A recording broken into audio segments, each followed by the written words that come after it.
علم دین حاصل کرنا بہت بڑی عبادت ہے۔ علم دین حاصل کرنا جہاد ہے۔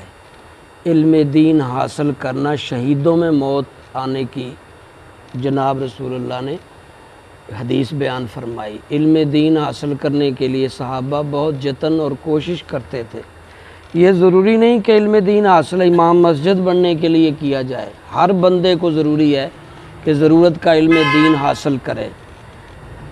یہ امام مسجد تو ایک علیحدہ ایشو ہے نا، دین سیکھنا سب پہ ہے، کام کوئی بھی کرے، چاہے وہ کسی قسم کا بھی کام کر رہا ہے، لیکن دین سیکھنا اس پہ لازم ہے۔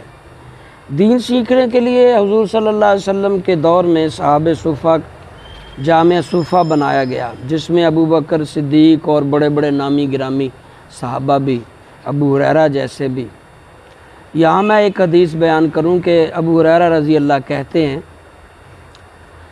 مجھے بہت زیادہ حدیثیں یاد کرنے کا ذوق تھا، تو میں کچھ بھولنے لگا، حدیثیں کچھ یاد نہ رہیں، ذہن میں مجھے بھولنے لگیں، تو میں نے رسول اللہ صلی اللہ علیہ وسلم کی بارگاہ میں عرض کیا، اللہ کے نبی میں بھول جاتا ہوں، بہت یاد کرتا ہوں۔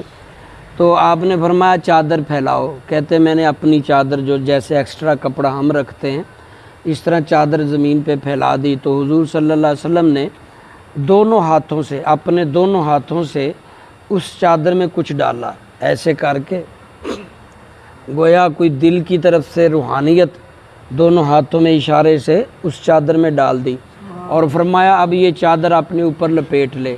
تو وہ فرماتے ہیں کہ میں نے وہ چادر ایسے جیسے کوئی چیز ڈلی ہو، بیچ میں بھر گئی ہو، وہ میں نے ایسے اکٹھی کی اور میں نے سینے سے لگایا اور پھر اپنے اوپر ڈال لی تاکہ وہ سارا اثر۔ کہتے ہیں اس کے بعد مجھے کبھی بھی کوئی چیز نہیں بھولی، اور مجھے کبھی کوئی حدیث کیا کوئی بھی لفظ مجھے نہیں بھولا، میری یادداشت اتنی تیز ہو گئی۔ اور کہتے ہیں کہ میں دین سیکھنے کے لیے میرے پاس اللہ نے ٹائم بھی بڑا وسیع رکھا ہے۔ جب کسی صحابی نے پوچھا کہ آپ اتنی زیادہ حدیثیں یاد کرنے کی وجہ کیا ہے، آپ کیوں اتنا؟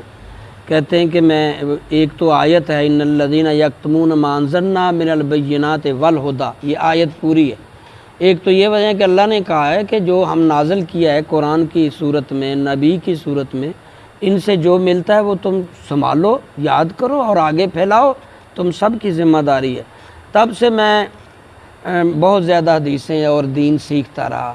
اور ایک وجہ انہوں نے یہ بھی بیان کی کہ مہاجرین جو ہمارے ساتھ مکے سے مدینہ ہجرت کر کے گئے تھے، وہ خرید و فروخت میں بازار میں جاتے، تجارت کا کام کرتے، ٹائم کم ہوتا ان کے پاس۔ اور اسی طرح جو وہاں کے رہائشی تھے مدینے کے انصاری، ان کے باغات تھے، وہ باغات میں مصروف رہتے، نمازیں تو پڑھتے تھے لیکن زیادہ ٹائم نکالنا دین کے لیے مشکل تھا۔ بس وہ نماز کے دورانیے میں یا مخصوص دنوں میں جمعہ وغیرہ تو جو سنتے کلام الہی یا حدیث وہ یاد کر لیتے، جیسے ہمارے ہاں ادھر ماحول ہے۔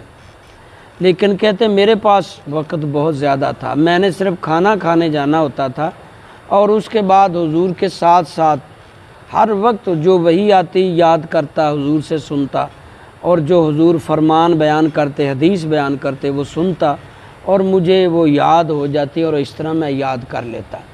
تو کہا جیسے حدیث میں سب سے زیادہ جو روایت کی ہیں صحابہ نے، ان میں سب سے زیادہ ابو ہریرہ رضی اللہ کی۔ تو یہ ہمارے لیے یہ دو حدیث سبق چھوڑ رہی ہیں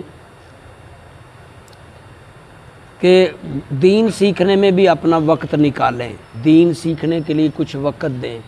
اس لیے نبی صلی اللہ علیہ وسلم نے فرمایا کہ جو دین سیکھتا سکھاتا دنیا سے فوت ہوتا ہے، اللہ انہیں شہیدوں کے ساتھ یعنی بلا حساب۔ تو آپ کوئی بھی محکمے میں، کوئی بھی جگہ ہے، کوئی بھی پیشہ ہے آپ کا، کچھ بھی کر رہے ہیں، بڑے ہیں چھوٹے ہیں، مرد عورت ہے، آپ پر لازم ہے کہ دین سیکھتے رہیں، تاکہ دین سیکھتے سکھاتے جب فوت ہوں تو کم سے کم بخشش کی راہ نکل آئے۔ اور جتنا دین سیکھ لیا پھر حکم آتا ہے کہ اس کو آگے بتاؤ، کسی کو بتا دو کہ کہاں جہاں موقع ملے۔ اللہ ہم سب کو عمل کی توفیق دے۔